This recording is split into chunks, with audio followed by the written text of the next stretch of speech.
Okay, you're having a bad day because your freezer just went out. Now the power's out, it's summer, there's a brownout or blackout. Data centers just killed your power. And now you're staring at a pile of beautiful tomatoes, peppers, squash. I'm not even going to talk about the meat you have in the freezer. And you're wondering how long you have before it turns into compost. But here's the good news: people have fed their families for thousands of years without a single freezer.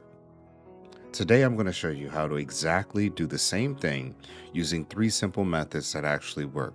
And if you're having a brownout, a blackout, or you suspect that the data center is draining your power, this is a good way to help save your food. Now, welcome to Ancestry Lands. I'm Phil Davis, your host, and we're talking about food preservation and how to preserve food without a freezer. There are three ways: canning, dehydrating, and root celery or root cellars. Each one does something different, and the biggest mistake people make is trying to just use one of them for everything. So, before we dig into the how, let's talk about why. Because picking the right method for the right food is the whole game. Ask yourself one question before you start anything: do you want the meal to be ready, snack ready, or fresh ready? Okay, meal ready is like a jar of soup that you pop open on a Tuesday night. That's like canning. So snack ready is something lightweight you can grab and cook anytime. Dehydrating, fresh, ready, stored food close to how it came out to the ground, that's root celery. It's as simple as that. You don't need to can everything. You don't need to dehydrate everything either. You just need to match the food to the method. Once you do that, the whole thing starts to feel less overwhelming and it starts to feel like it's more satisfying. So let's start with obviously the first one, most popular: canning. Canning's your best friend when you want shelf stable meals sitting in your pantry ready to go. You want to think about like tomato sauce, salsas, pickles, jams, jellies, broths, soups, stuff you'll reach for on a busy night or a bad weather day, or if you're not feeling well altogether. Now, there are two types of cannings, and you should know the difference because this is where safety actually matters. The first one is called water bath canning, and again, we're doing this for education, folks. This is for high acid foods like pickles and most fruits and jams. The acid levels in those foods is what keeps harmful bacteria from growing. You submerge them in jars before boiling and boiling water for a set amount of time, and you're good. The second is pressure canning. This is one for low acid foods, your green beans, your meats, soup, things like that. Low acid foods need higher temperatures than boiling water can reach, which is why you need a pressure canner. It's not as scary as it sounds, but you do need the right equipment.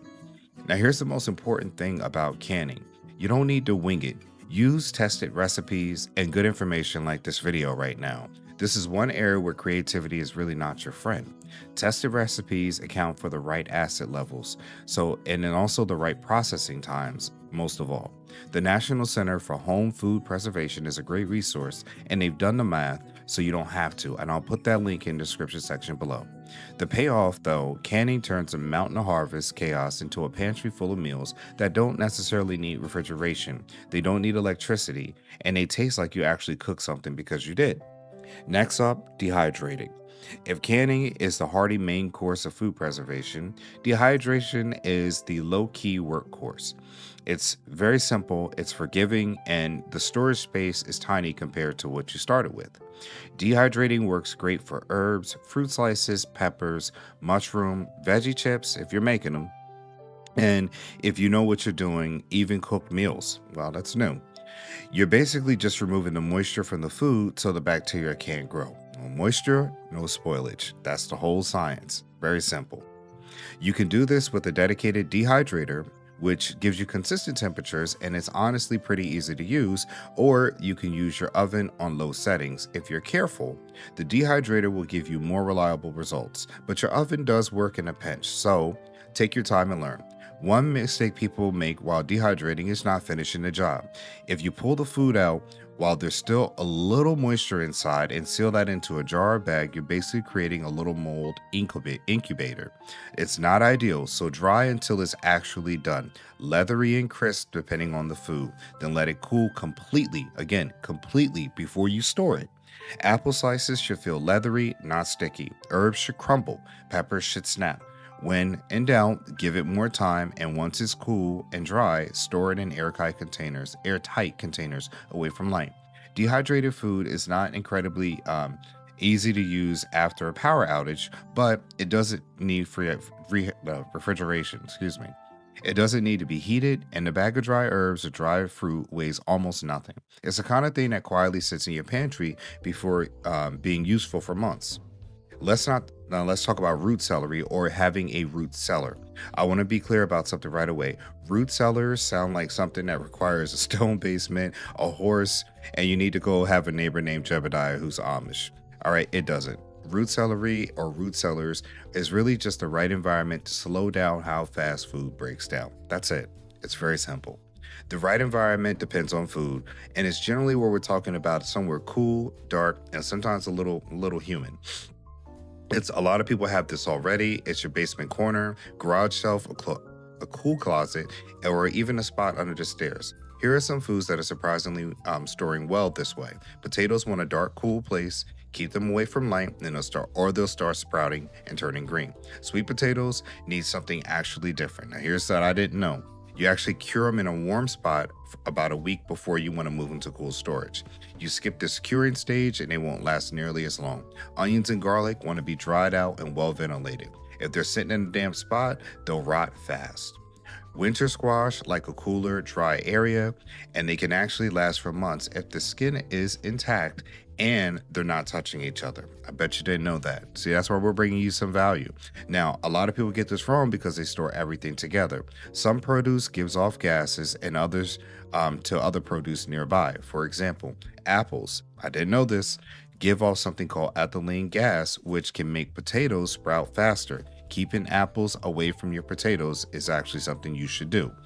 They may look cute together, but they're not actually good roommates. Root celery or root cellars isn't going to work for everything, but it's going to work for the right food. It will extend your harvest for weeks, even months, with zero electricity and zero equipment. It's the closest thing to a free preservation method that exists.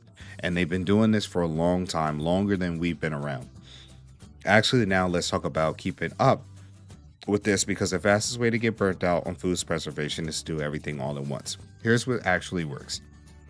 Preserve the most perishable stuff first. Fresh herbs, ripe tomatoes, and soft fruits, they go first. Root vegetables can wait longer.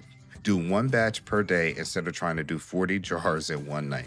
One batch is manageable. One batch doesn't make you want to throw your canning pot out the window. If you keep a little bin in your kitchen for things you need to preserve, next when you harvest or buy something that needs attention, it goes in that bin. This is a really great process. You need to have systems because that way you're not forgetting things in the back of the fridge until they're unsalvageable and ready to dehydrate. Herbs, the day you want to harvest them, don't let them, or harvest the herbs today. Harvest herbs the day you harvest them. Don't let them sit in the fridge. Fresh herbs go from beautiful to sad, a little pile faster than almost anything. Small, consistent wins are how you actually build preserved pantry over time. You don't really have to do it all at once, and I'm telling you, just have a system in place. The last thing you want to do is label your stuff. I know it seems obviously, but you think you remember which jar is in what when you made it. Every jar, every bag, every container gets three things: what it is, date, and the options or note or recipe on how to make it. Something like tomato sauce, August 2026. The basil, the heavy one. That's it, That matters for two reasons. One, because you'll actually use these things before they get old. Two, it helps you remember what worked and what didn't so you can do better next time. Think of your labels as note to your future self, and your future self is very busy and doesn't have time to smell mystery jars real quick and winter out, what it was or what they made. Root celery is basically free if you have a cool spot in your home, and you don't need a house in order to do. You can do it in an apartment. Dehydration is the middle of the road. A good, decent dehydrator is a real purchase, but it pays for itself.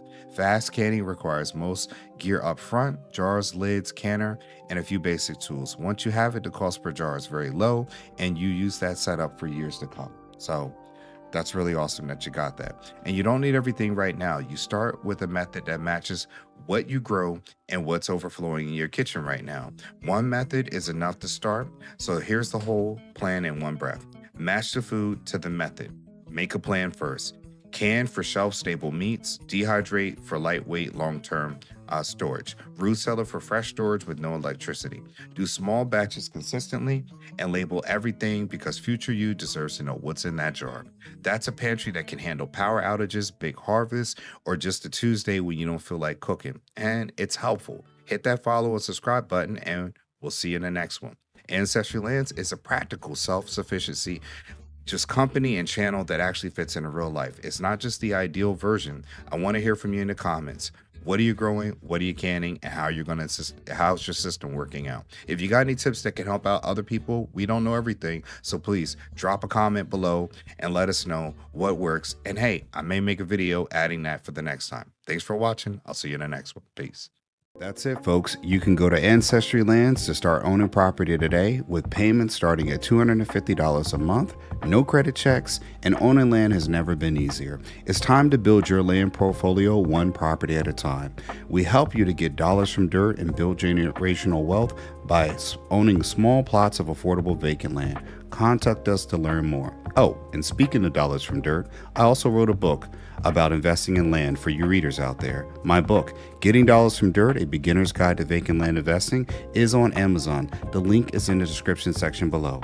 Inside, you'll learn simple, easy to read insights that will have you understanding why you should own land today. For more tips and tricks, subscribe for updates, comment below, and let us know what you enjoyed about this video. Thanks for watching, and I'll see you in the next one.